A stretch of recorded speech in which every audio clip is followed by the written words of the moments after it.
So good to be here. So good to be here. I'm going to come up here and try to talk about some ideas, and hopefully these ideas will start some conversations after this presentation. Reaching the newcomers in your community. All right, reaching the newcomers in your community, no matter what group you've ever been a part of, no matter what clique you've been in, no matter what class you've been a part of, there's always a newcomer. You can even think of a newcomer right now, somebody that showed up later, the last one to show up, the new guy. New guy has a tough time sometimes.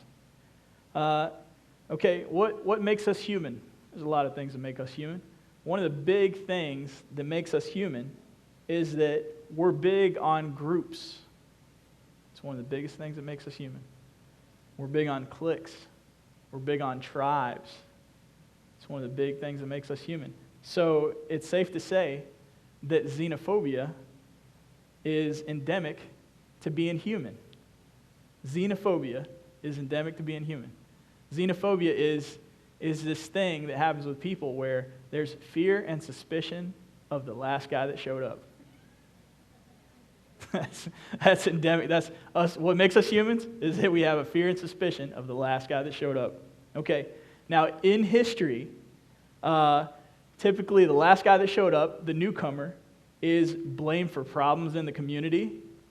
He is, since ancient Greece, one of the oldest civilizations, way back in ancient Greece, he's been used by politicians to be the representative of all that's wrong in society. Poor newcomer, poor new guy that last showed up. So you're the last one to show up in the audience? I'm sorry. All right. So in South Carolina, something that happened in South Carolina, my home, in the last decade, we had the biggest spike in Hispanic population in the whole United States. That's not to say that we have a bigger population now than California or southern Florida. It's not to say we have a bigger one, but we had an 11% rise in Latino population in less than 10 years. So that's the biggest spike that happened in the U.S. with Latino population. So this is a whole other culture. This is people with a whole other language, people that like a whole different type of food than the others. So where's that clicker? All right. Thank you very much. I think I'm following one of the most viewed TED Talks in the world. I don't know, I'm possibly going to do better than that, but I'll give it a try. Okay, so biggest population spike in the U.S. And the state, quite frankly, how did they respond? They were ill-equipped to deal with it. Ill-equipped. They were just not ready. And you know who these people were? Were they these high-flyer working professionals? There were people that were basically in a refugee status. Our neighbor, Mexico, our biggest trade partner, one of the fifth largest oil producers in the world, Mexico, they fought a war on drugs in the last 15 years that has murdered more than 100,000 people. How many people have we lost in the wars of Iraq and Afghanistan? A little over 14,000 of our people. But in our neighbor, right in the south, Mexico, their drug war in the street that has been fought in every one of their states, 100,000 people murdered. So some people are fleeing this. Some people are trying just to get a job where people don't get shot at in the street, just to get that. So these are some of the people coming over. And also, we have a big influx from Central America. So in places like Honduras and Guatemala, there are armed teenage gangs that are taking over small towns. So you live in a small town, you've got a teenager, he just turned 13. The gangs show up with guns, and they say, hey, we want your teenager to join the gang, help us run the town, or we'll burn your house down. So these are some of the people that showed up in South Carolina. Okay. Now, what did some of the people here in South Carolina do? There's a neighboring county close to here. What they did, how some of their people responded, they know it's the newcomer, somebody from some completely other different culture.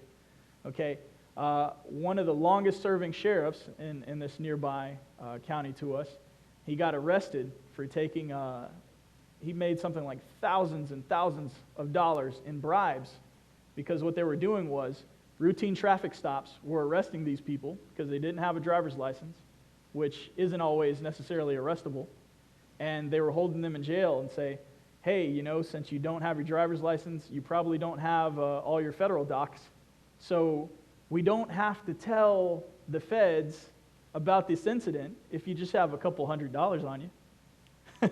And when a reporter broke this story, you know, one of our longest serving sheriffs went to jail. So that's how the newcomers were welcomed in one part of the state. So why am I up here talking to you guys about this? Because it affected the place where I work. In my school district, I work as a Hispanic Family Liaison, but way before I was hired on as a Hispanic Family Liaison, it started affecting our school district deeply. We started having a problem with dropout rate. We started having a problem with participation. We started having a problem with, you got this big chunk of your population that never shows up for any function. That is so strange. We've had population fluctuations before. This hasn't happened. So this is something that was very unusual. So you ask, well, what happened? What happened is that some very, very cool people and some very important people in our district said, well, you know, we realize that xenophobia is endemic to being human, but we can do better. We can do better. In our modern day, we can do better than that. Maybe if we use some ideas. So a lot of people put their heads together and they came up with ideas. Maybe the way that we respond to these new people showing up can be better fueled by ideas.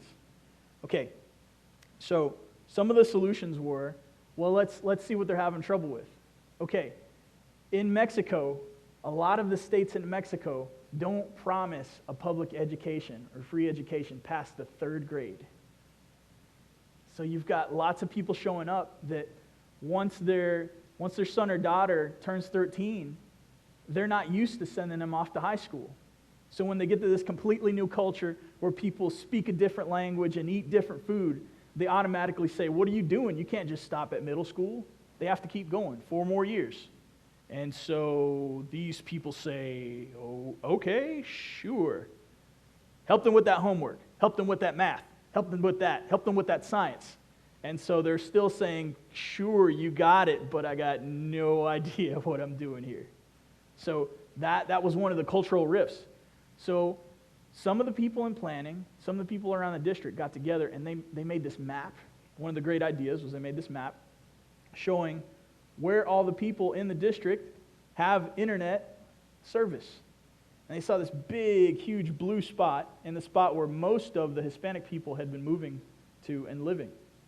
So what they did was come up with this great idea where the district purchased on all these little boxes about the size of this clicker that gives you Wi-Fi in your house 24 hours a day. And they don't have to pay for it. They just sign for it at the beginning once they pay their fees at the beginning of the year. And then you have Wi-Fi in your house. Suddenly, the dropout rate started going down. Papers started getting turned in on time. In the last couple of years where we've been giving more and more homework that is done digitally, even whole books in classrooms that are digital, people started turning in their homework on time. That was amazing. That was one of the innovations. Okay, powered by ideas. So we know that we're xenophobic just by being people, but we can do better in this modern day. Okay, one other solution was once they put their heads together, they said, well, let's try to do a little bit of outreach. So they started knocking on people's doors, giving them surveys. What is something that keeps you from coming to functions that we have at the schools? What is something that keeps you away from the schools? And one thing that they found out was that a lot of the people that work at the front desk of the school aren't necessarily friendly. You know, we found that a lot of the people that work in the front of the school, they're not necessarily high degree holders like the ones that are teaching your students in the school. So one idea that was made was that we're going to hold these conferences for these people that work in the front of the school. And we're going to equip them with tablets. And we're going to give them software that helps you translate whatever you say into Spanish and give them placards that even have words and phrases already translated into the language of the people coming in. So it helped relieve that awkwardness, and it's an innovation fueled by just ideas that would help this newcomer, help fight this xenophobia in a positive way. Another innovation was the personnel. So my name at work, my title is Hispanic Family Liaison. Okay, you know, sometimes when I go to dinner parties, when my wife lets me go out of the house, you know, they say, "What do you do?" Hispanic Family Liaison. It's like, I know this guy just came up with some mumbo jumbo in the car to impress people at this cocktail party. Okay, Hispanic Family Liaison. Nobody knows what that is. Every time I tell people that that's my title, I have to spend the next minute and a half explaining what exactly that is. And basically, the bright minds that got together in this district to deal with this change in population, they came up with the idea that why don't we find some people that it's their job to just field all the calls that come in that are in a different language. And when they need something, you can have somebody come with you to the school to explain to you the rules of the school. And it turns out that most of the documents that we give to people, they're already on websites translated. We just didn't know about it because this change was so drastic and the state was ill-prepared. So this person, this Hispanic Family Liaison, can walk the people through this process. So we hired one for the elementary school system and one for the middle and high school system, and even hired something called an outreach worker that works with the people on different stuff, whatever you need. So this softens the blow to the newcomer. Okay, we also came up with an innovation that's the student interpreter program. We've got all these students that suddenly look at their Spanish-speaking ability as a hindrance. Let me hide it. Let me hide that. So they want to hide it because it's something that makes them look like the other. Once again, there's that theme, the other. So I'm still in school, they're coming up with these innovations, but I still look like the other. So we told these kids, this isn't something you have to be ashamed about. You can communicate with both sides here. So we came up with an innovation of 11th and 12th graders getting jobs at the school through the work-based learning program of getting a certification before the year starts as student interpreters. So they get the certification, and then at any hour of the day, we have one of the student interpreters there in shifts, so that any time one of the parents just decides to come by and talk about something they need to talk about at the school, in the office there is a student interpreter to help interpret for anybody in the office. And once they're done with that training, that student can work in the community and start their own business and go off to college and do whatever it is they want to do. So they don't look at their language gap as a hindrance, but as something that's an advantage. Okay, what does all this mean? Why is Ron Huff into this? What's the deal? Well, I'll tell you a little bit about my past. This is my mom, and that's me. Now, I know what you're thinking. That can't be me because that guy's got a lot of hair. But yes, that is me, okay? Really happy. I just came back from Showbiz Pizza. Got my shirt to show for it. Okay, so my mom, although she was born in the United States, she grew up in Mexico until she was 12 years old. So when she was 12 years old, she came to live here with her mother in the country of her birth, but she didn't have the great conversational skills in English, and she couldn't really read and write well in English. So what they did to the newcomer is they put her in the first grade until her reading skills and her writing skills were up to par for middle school. So for a year and a half, she had to go to class with 6-year-olds while she was 12 and almost as tall as the teacher. And she said it horrified her. It absolutely embarrassed her for a year and a half. And it made her depressed. It made her feel really, really bad. So why does this matter to me? So now that I'm in the future, okay, that's me coming up. I think my 4th grade teacher is here. Thank you very much for getting me to this point, but that's how she remembers me. Okay, so now maybe, just maybe, I can be there at the same moment when my mom got here and felt so horrible, and maybe I can prevent that from happening to another newcomer that shows up. The U.S. is a country full of immigrants, and we can do better for the newcomer in this modern age. Thank you very much.